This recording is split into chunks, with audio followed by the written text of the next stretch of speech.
Un saludo muy especial para todos. Mi nombre es Claudia Rocío Castañeda Ramírez, soy magíster en Ciencias Biomédicas. Estoy con ustedes en el curso de Infecciones e Inmunidad y les doy la calurosa bienvenida al módulo La amenaza de Andrómeda. En esta primera unidad vamos a ubicarnos en generalidades de bacterias. En este punto queremos hacer énfasis en nuestro objetivo de aprendizaje, el cual es que al finalizar esta unidad el estudiante estará en capacidad de reconocer las bacterias a partir de la descripción morfológica, reproducción, requerimientos ambientales, interacciones biológicas y genéticas para facilitar la identificación de los géneros bacterianos existentes y especialmente aquellos que son de importancia en la medicina humana. Inicialmente quiero que nos ubiquemos en el contenido de nuestra primera sesión. Vamos a hablar de estructuras bacterianas, de crecimiento y reproducción, genética bacteriana y finalmente patogénesis bacteriana. Para iniciar, debemos ubicarnos taxonómicamente en qué grupo, en qué superreino se va a encontrar el grupo de bacterias. Recuerden ustedes que existen en la actualidad dos superreinos ubicados que son los eucariotas y los procariotas. En este caso, las bacterias, por carecer de un núcleo verdadero, van a ubicarse en el superreino de procariotas. Allí vamos a identificar que las bacterias realmente poseen un cromosoma, pero no va a estar envuelto en ninguna membrana. Por lo tanto, tiene las características de pertenecer a este superreino. Por otra parte, para que lo hagamos de una forma más tangible, queremos que ustedes se ubiquen en una escala de tamaños relativos de las diferentes células y microorganismos que podemos conocer hasta el momento. Tengan en cuenta que para visualizar a nivel de microscopía electrónica vamos a encontrar que existen pequeños microorganismos como los virus que van a tener tamaños incluso menores que una bacteria. Las bacterias están ubicadas entre la escala del tamaño de los virus y la escala del tamaño de las células tanto animales como vegetales. Aquí vamos a encontrar y a ubicar que la bacteria en esta gráfica, en esta escala, va a medir aproximadamente entre 1 micrómetro hasta 10 micras, dependiendo de el género o especie al que pertenezca el microorganismo. Por otra parte, tenemos que hacer la excepción con aquellas bacterias que son espirales, que al desenrollarse y a medir una longitud total pueden alcanzar longitudes mayores que las promedio. Entonces, inicialmente debemos de tratar las bacterias como células o referirnos a ellas como células bacterianas y es importante que reconozcamos que va a estar formada por 4 componentes químicos principales, los cuales son las proteínas, los ácidos nucleicos, los lípidos y los polisacáridos. Adicionalmente, la célula bacteriana se considera como un sistema abierto. ¿Por qué? Porque está en un cambio constante y haciendo intercambios con su microambiente, tanto de nutrientes como de desechos que ella también puede producir al microambiente. Por otra parte, se consideran que son capaces de ser independientes. ¿En qué sentido? Que pueden realizar procesos como el crecimiento por sí solas, el requerimiento de energía y la reproducción como tal. Tengamos en cuenta que en la reproducción las bacterias hacen una reproducción asexual. Por otra parte, en las estructuras que veremos hay una estructura principal que le va a dar una morfología básica a las bacterias. Esta morfología va a variar dependiendo del género y especie bacteriano que estemos revisando y básicamente encontramos dos formas, las formas de cocos y las formas de bacilos. Las formas cocoides principalmente tienden a generar una agrupación desde el punto de vista microscópico. Estas características morfológicas y de agrupación nos va a permitir identificar o sugerir que estamos frente a determinado género bacteriano o a determinada especie bacteriana en algunas condiciones. Como pueden observar ustedes en estas fotografías, en la fotografía A observamos una forma de coco, pero particularmente tiene una característica adicional y es que tiene una agrupación que se denomina una agrupación en racimos. Estas dos características unidas a algunos factores de coloración nos va a permitir identificar o sugerir que estamos frente a cierto género o familia de microorganismos de tipo bacteriano. En la fotografía B vemos también la forma cocoide, pero en este caso vemos una agrupación que está en cadenas. Esto nos va a permitir también acercarnos o sugerir que estamos frente a determinada familia bacteriana. En la fotografía C vemos una forma basilar, en la fotografía D vemos una forma espiral y en la fotografía E vemos unos bacilos que tienen una forma curva o en forma de coma, que es muy característico del género Vibrio y de la especie Vibrio cólera, que la revisaremos en profundidad a lo largo de nuestro módulo. Iniciando entonces con el primer punto de nuestro contenido, que son las estructuras bacterianas, vamos a reconocer que en las bacterias se pueden presentar componentes que pueden ser obligados, o sea, todas las bacterias los van a presentar, componentes que van a ser opcionales o facultativos. En el caso de los últimos, vamos a entender desde ya que cuando la bacteria adquiere la capacidad de expresar este componente opcional, siempre le va a representar una ventaja para la supervivencia de ella. Y en cuanto a los humanos, pues va a generar cierta virulencia si posee este componente. Siempre va a ser una ventaja para ella. Entre los obligados que revisaremos y vamos a describir a continuación están la pared celular, la membrana citoplasmática, el nucleoide, los ribosomas y el citoplasma. En los componentes opcionales vamos a revisar la función de cápsula, flagelo, pilis o fimbrias, plásmidos o transposones como elementos genéticos extracromosomales y las endosporas. Iniciemos entonces con la pared celular. ¿Qué es la pared celular para las bacterias? Es una cubierta rígida. Esa cubierta rígida le permite a la bacteria protegerse ante cambios de presión osmótica. Por otra parte, tiene un espesor que oscila entre 10 a 80 nanómetros, especialmente en algunas bacterias vamos a encontrar que este espesor de la pared va a ser mucho más amplio. Y esto, si se hacen mediciones, vamos a encontrar que constituye el 20% del peso seco de la bacteria. Adicionalmente, la pared bacteriana permite que las podamos clasificar según una afinidad tintorial. ¿A qué me refiero? En la bacteriología ustedes van a reconocer que existe una coloración reina, que es la coloración de Gram. Esta coloración de Gram, de acuerdo a la afinidad de la estructura o por la estructura de la pared, vamos a encontrar que nos permite clasificarlas en Gram positivas, Gram negativas y Gram variables. En ese contexto de clasificación estudiaremos las bacterias y los géneros más adelante.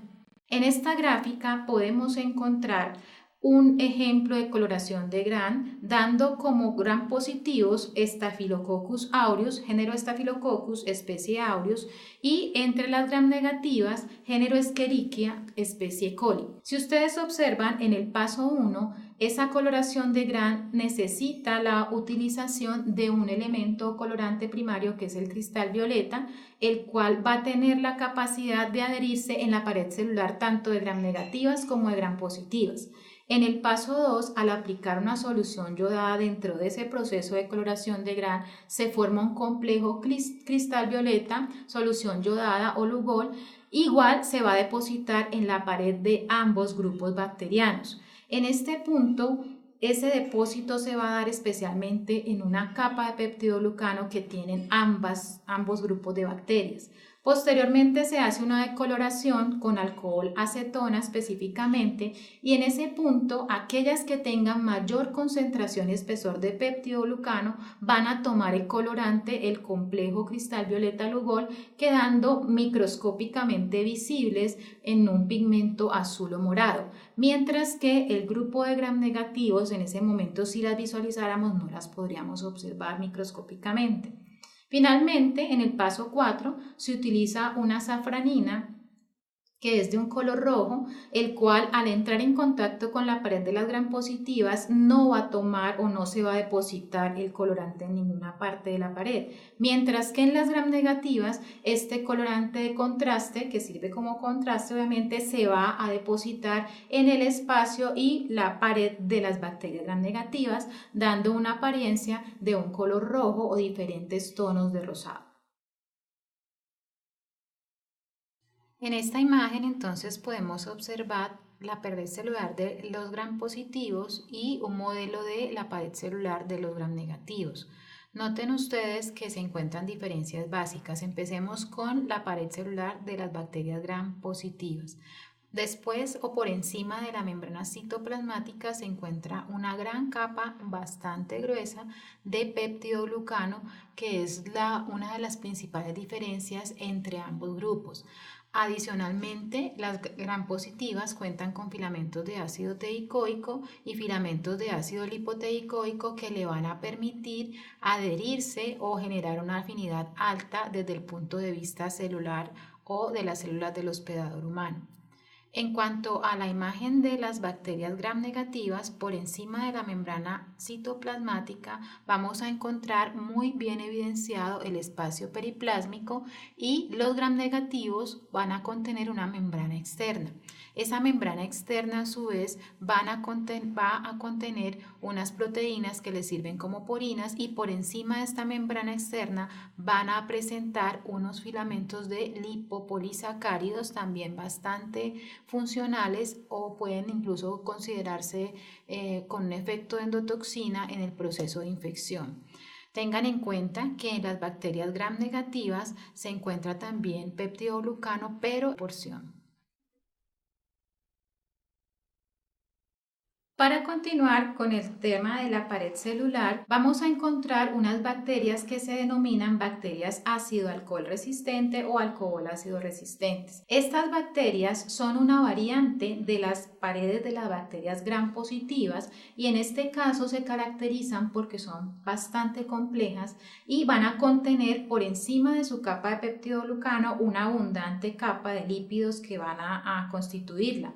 La composición química de estas bacterias es bastante particular, aparte de que tienen un peptidoglucano especial, cambia N-acetilmurámico por N-glucolilmurámico y van a tener ácidos micólicos como principal componente en su pared y lípidos superficiales. Todo este contenido especial hace que al utilizar la coloración de Gram estas bacterias no tomen la coloración, no se tiñan y no las podamos visualizar en una microscopía óptica a través de esta coloración o prueba. Por lo tanto, para visualizar estas bacterias se requieren coloraciones específicamente ácido-alcohol resistentes, como la que se muestra en la fotografía, donde estas bacterias van a tomar un color rojo o fucsia a través de la coloración de Ziehl-Neelsen. Otras técnicas se aplican, como por ejemplo la coloración de auramina, para poder visualizar estas variantes que son tan particulares y aquí en Colombia representan un grupo importante a través del género Mycobacterium, especialmente aquel complejo que causa la enfermedad de tuberculosis. Por otra parte, entonces tenemos que hay unas excepciones acerca de la pared celular. Hay bacterias que no tienen pared celular y en este caso son bacterias de un tamaño mucho menor que las comunes. Generalmente aquí se agrupan, por ejemplo, los micoplasmas o también las formas L o protoplastos o esferoplastos que han perdido la pared celular, han hecho como una especie de cambios para la expresión de esta pared, pero son excepciones. Esta característica de que no tienen pared permite que estas bacterias sean pleomórficas, no van a adoptar una forma específica cocoide o basilar o cocobacilar realmente y van a tener gran plasticidad precisamente por la pérdida de esa cubierta rígida. Eso les da una ventaja y es que van a tener dentro de su proceso de patogénesis una alta afinidad por las membranas de las células del hospedador. Y por otra parte, como desventaja, le da una sensibilidad mayor a la lisis osmótica que se pueda presentar en el microambiente. Siguiendo con las estructuras bacterianas, entonces vamos a encontrar la membrana celular. Esta es una estructura realmente delgada que va a rodear toda la célula bacteriana y su función principal es limitar y contribuir al equilibrio interno y externo mediante la entrada de nutrientes para la bacteria que van a ser benéficos y la salida de desechos. ¿Cuáles son sus funciones principales de la membrana citoplasmática? Sirven como barrera osmótica, también sirven como transporte en el sentido de que transportan sustancias de adentro hacia afuera y al revés. También participan en cierto momento de la biosíntesis y sirven como punto de anclaje para algunas estructuras opcionales que pueden desarrollar las bacterias, como por ejemplo los flagelos. En esta gráfica podemos ver que esa estructura delgada contiene una bicapa de fosfolípidos y entre ellos va a presentar ciertas proteínas de diferentes tipos como proteínas periféricas o proteínas integrales que le van a permitir precisamente ese intercambio del medio interno de la bacteria con su microambiente externo.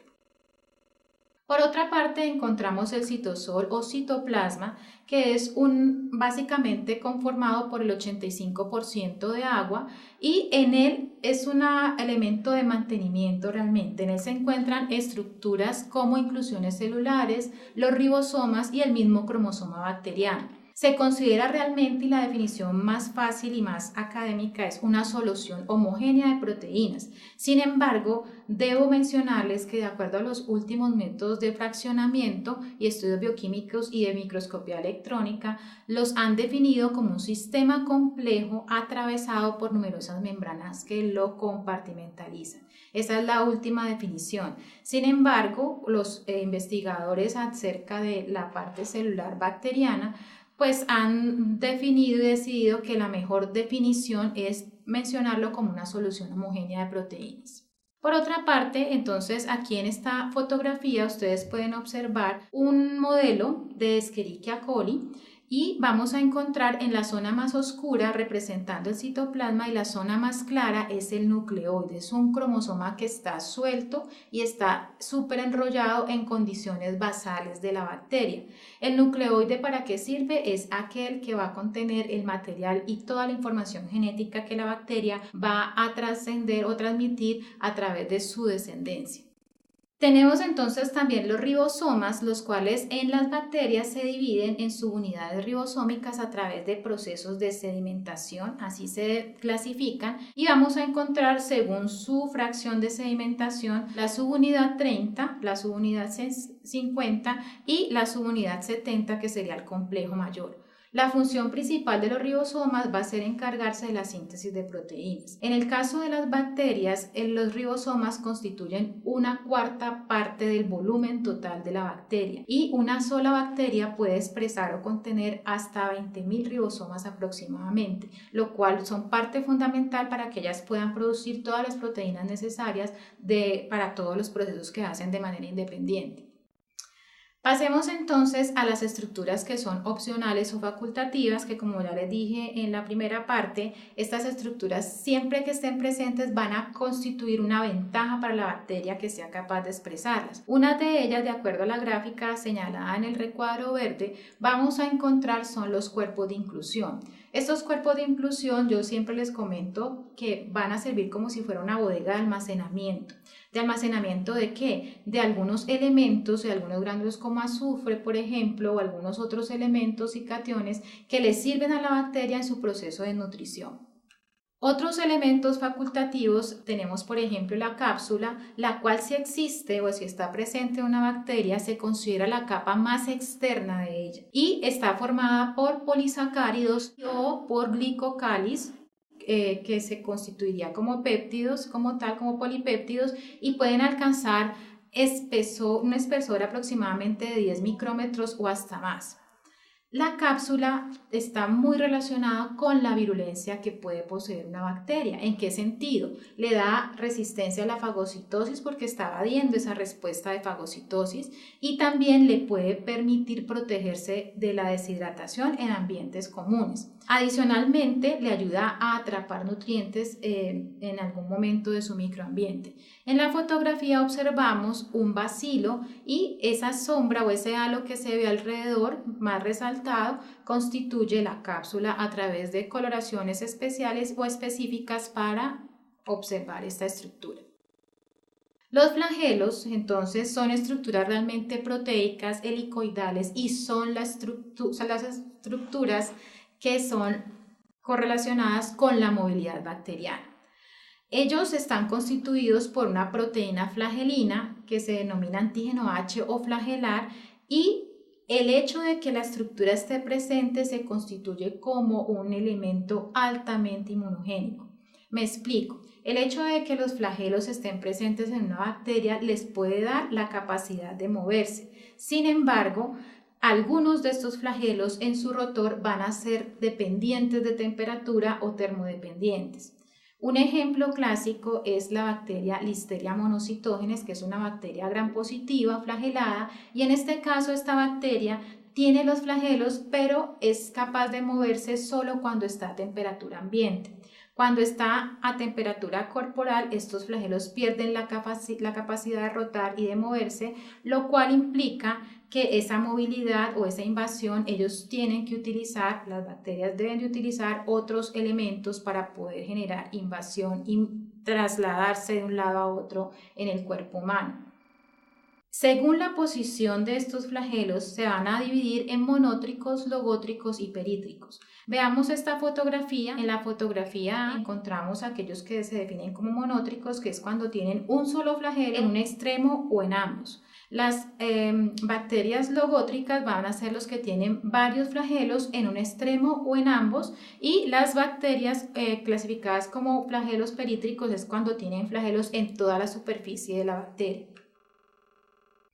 Por otra parte, podemos encontrar estructuras pilisofimbrias, las cuales están relacionadas con dos procesos principales que pueden hacer las bacterias, no vitales, pero sí principales para aquellas que lo tienen, y es la relación con la adherencia a las células que vayan a afectar en el hospedador. Y también pueden facilitar el intercambio de material genético durante la conjugación bacteriana. Entonces podemos entender aquí que existen diferentes tipos de pilis. Unos que sirven solo para adhesión y otros que funcionan dentro del proceso de transferencia de material genético, como es la conjugación bacteriana. El hecho de que la estructura esté presente por sí sola le va a dar a la bacteria una capacidad antigénica bastante importante.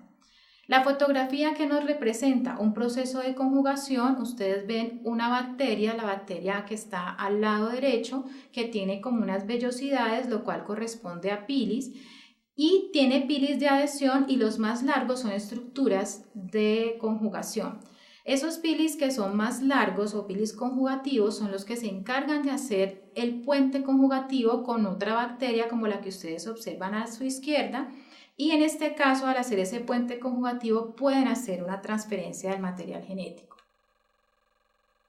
Las endosporas también son estructuras opcionales, y estas endosporas le permiten a la bacteria resistir a condiciones ambientales extremas para ella.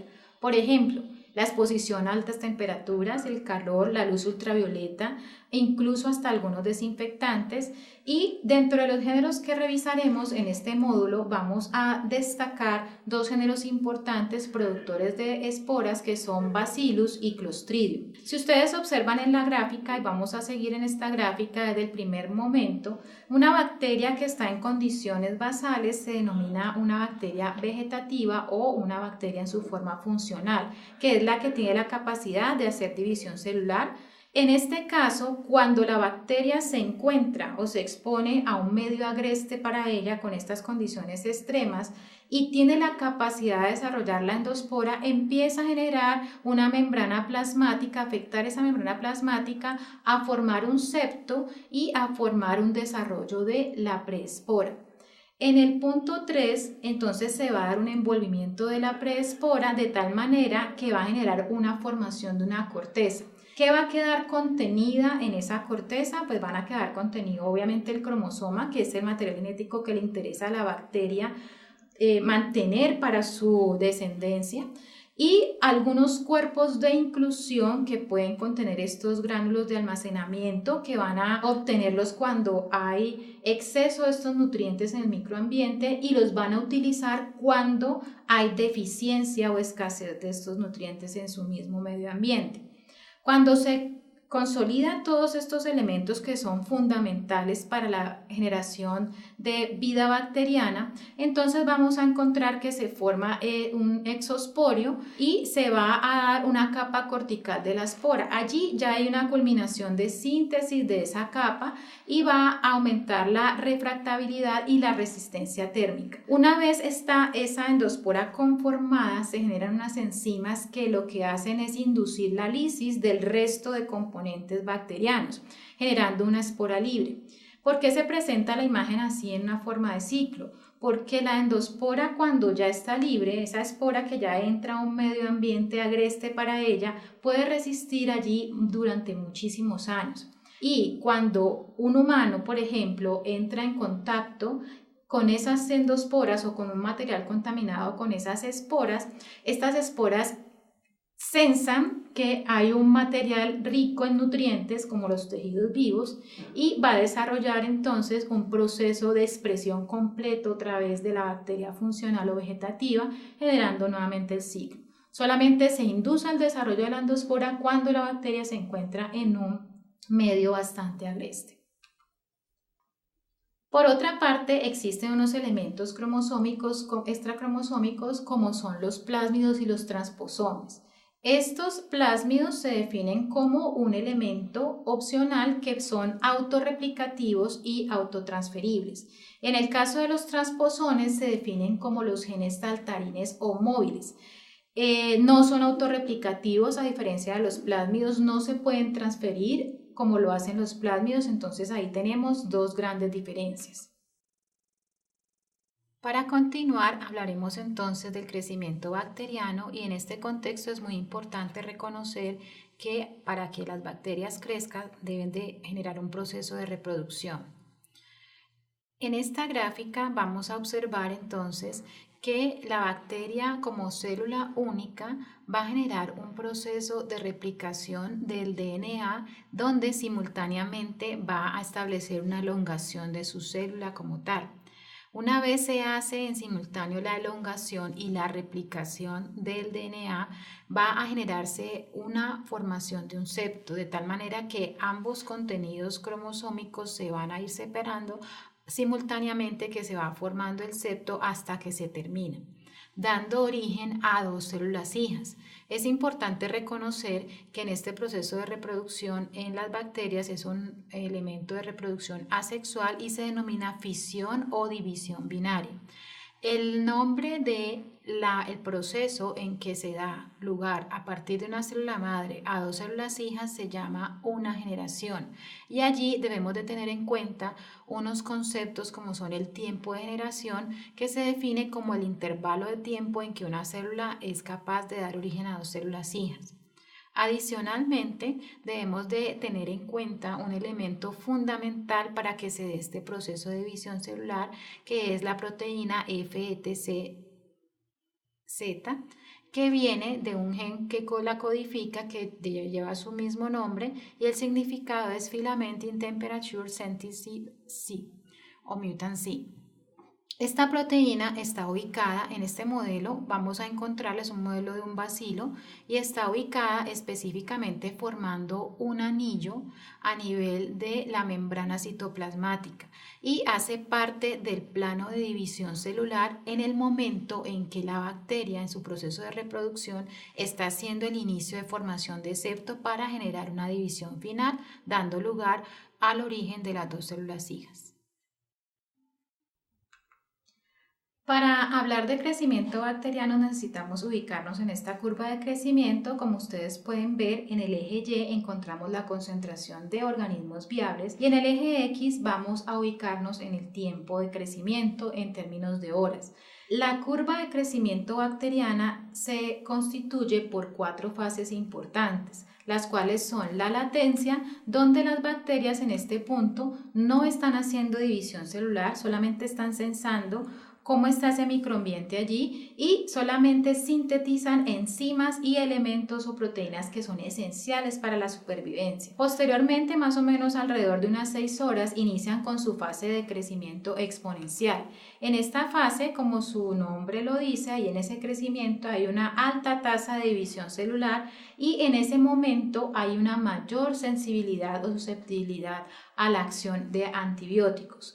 Siguen entonces a una fase estacionaria, la cual se caracteriza porque la población bacteriana detiene el crecimiento por diferentes razones. La principal es porque hay falta de nutrientes en ese microambiente donde están o porque hay presencia de desechos que las mismas bacterias pueden estar eliminando. Seguido a esto continúan con una fase de muerte o denominada también fase de declive, que allí no es que lleguen a un total o a una negativización específicamente del crecimiento bacteriano, sino que la cantidad de células bacterianas muertas va a ser mayor que la cantidad de células bacterianas vivas. Para hablar de crecimiento bacteriano debemos de tener en cuenta estos factores ambientales. Y en estos factores está incluido el oxígeno, la temperatura, el pH, la presión hidrostática y la presión osmótica. Conforme a la utilización de estos elementos y según el requerimiento en este caso del oxígeno, vamos a encontrar que las bacterias se pueden clasificar en tres grupos importantes, los cuales son los aerobios, los microaerofílicos y los anaerobios. Estos grupos de aerobios especialmente van a subdividirse en estrictos y facultativos. El grupo como tal corresponde a aquellos microorganismos que requieren el oxígeno y en este caso aquellos denominados como estrictos es que dependen totalmente de una concentración de oxígeno en el medio para poder crecer. En el caso de los facultativos es que aunque necesitan crecer en medio oxigenado, si no hay o las concentraciones están bajas, ellos desarrollan la facultad de crecer. En cuanto a los grupos de microaerofílicos, sí requieren el oxígeno a concentraciones específicas. Y en el caso del grupo de los anaerobios es que no necesitan el oxígeno para su crecimiento, subdividiéndose en dos grupos como son los aerotolerantes, donde no requieren el oxígeno, pero si está presente no les hace ningún daño. Y en el caso de los anaerobios estrictos, entonces si el oxígeno está presente va a ser letal para estas bacterias. En la fotografía que encontramos al lado derecho vamos a observar 5 tubos. El primer tubo en el A va a contener el líquido el aspecto amarillo en el tubo corresponde a un líquido nutritivo que sirve como medio o caldo de cultivo para las bacterias. El color rojo nos va a representar un indicador donde hay presencia o concentración de oxígeno dentro de ese tubo que está estéril previamente y ha sido posteriormente inoculado con determinada concentración de bacterias, lo cual está representado el crecimiento en los puntos negros. Por lo tanto, si observamos bien estas condiciones, podríamos inferir que el tubo A nos representa aquellos microorganismos clasificados como aerobios estrictos. Por otra parte, en el tubo B vemos que la mayor concentración de los puntos negros está hacia el extremo del tubo, hacia el fondo, donde hay menor concentración de oxígeno o casi nula. Por lo tanto, allí inferimos que estos microorganismos representados son los anaerobios estrictos. Y en el caso del tubo C encontramos que hay crecimiento a lo largo de todo el líquido, concentrándose de manera especial donde hay mayor presencia de oxígeno. Por lo tanto, este tubo correspondería a los aerobios facultativos. El tubo D, observen ustedes que se encuentra con una concentración específica de estos puntos negros, lo cual indica que hay una concentración de oxígeno específica, por lo tanto representaría al grupo de los microaerofílicos. Y en el último tubo, en el tubo E, encontramos que hay una crecimiento a lo largo de todo el tubo sin tener especificidad o preferencia por concentración de oxígeno, lo cual corresponde a los anaerobios aerotolerantes. Por otra parte, entonces también podemos encontrar cómo la temperatura afecta el crecimiento de estas bacterias y de esa manera se pueden clasificar en estos 4 grupos grandes. Los psicrófilos, los cuales son aquellos que crecen a temperaturas bajas, óptimas, y pueden crecer en un rango entre 5 a 25 grados Celsius. Los mesófilos, que son los que vamos a estudiar en su mayoría, bacterias de importancia médica, que crecen a temperaturas óptimas moderadas, aproximadamente en un rango entre 10 a 45 grados Celsius. Los termófilos, que tienen que utilizar altas temperaturas y que crecen en un rango de entre 40 a 70 grados Celsius, y los hipertermófilos, que son aquellos que ya crecen a temperaturas muy elevadas, de 65 a 110 grados Celsius. En cuanto al requerimiento de pH, básicamente se van a clasificar en acidófilos, neutrófilos y alcalófilos. Los acidófilos son los que requieren un pH en su medio o microambiente por debajo de 6.5 y los alcalófilos son los que requieren un pH por encima de 7.5. En cuanto al requerimiento osmótico, entonces vamos a tener 3 grandes grupos, de acuerdo a la dependencia específica de cierto sustrato que las bacterias necesiten para desarrollarse. Está el grupo grande de los halófilos, que son aquellos que tienen una dependencia puntual por el ion sodio. Dentro de esa clasificación de halófilos vamos a encontrar que pueden haber moderados, ¿sí? Que van a necesitar una concentración de cloruro de sodio entre 6 al 15, o pueden haber discretos que necesitan una concentración baja entre 1.6. Los halotolerantes, como su nombre lo dice, puede aceptar variables de la concentración del cloruro de sodio, y los halófilos extremos, que son los que requieren concentraciones altas salinas entre 15 y 30% para poder crecer. Los osmófilos, o denominados también sacarófilos, son aquellos que necesitan concentraciones altas de azúcar, y en el caso de los xerófilos son aquellos que necesitan ambientes secos, o son capaces mejor de crecer en estos ambientes secos. En términos generales, en crecimiento bacteriano se requieren tanto macronutrientes como micronutrientes. Esos macronutrientes son los que la bacteria necesita en altas concentraciones para su proceso de crecimiento, y los micronutrientes se refiere a aquellos los que necesita en pequeñas o muy bajas concentraciones. Sin embargo, se pueden determinar que existen nutrientes básicos bacterianos como cualquier otro ser vivo, como es el agua, los fosfatos, los sulfatos, los carbohidratos, lípidos, proteínas y algunos cationes, como el calcio, el manganeso, el molibdeno, el cobre y el zinc. En este caso vamos a destacar algunos nutrientes universales, como es el dióxido de carbono, el cual, cuando la bacteria requiere o depende estrictamente de una concentración entre 5 al 10% de dióxido de carbono, se va a denominar capnófilo. Pueden también requerir el fósforo como nutriente universal, precisamente para la síntesis de ácidos nucleicos y para aquella síntesis de fosfolípidos tan indispensable en la membrana citoplasmática. Y por último, el requerimiento de las sales minerales como potasio, magnesio, calcio y hierro. Entonces aquí yo los invito a pensar que si estas bacterias son dependientes, por ejemplo, de concentración de hierro, igual que nosotros los humanos, entonces va a haber cierta competencia cuando ellas estén generándonos algún tipo de proceso patogénico.